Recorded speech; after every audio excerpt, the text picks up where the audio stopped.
Listen, in churches all over the world, there are sermons being preached which could easily be preached in a faithful Jewish synagogue without causing any uproar whatsoever.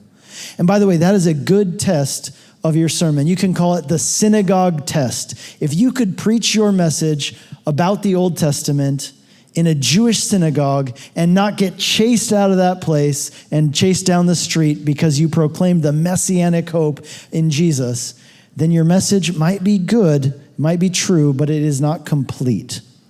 Now you might say, hang on. For example, I could say to you about the sermon that I just preached, I could say my sermon would pass the synagogue test because I talked about Jesus and I said really nice things about him. Okay, but listen, could that sermon be preached in a mosque? Could it be preached in a Mormon temple?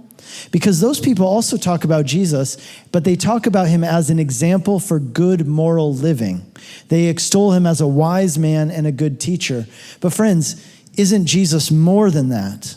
Isn't Jesus not just another good example, but we need to show people why Jesus is the one and only risen Savior. And we have the opportunity to proclaim him as such. So may we do that every time we open the scriptures. May we preach genuinely Christian messages every time we open the scriptures and speak about them.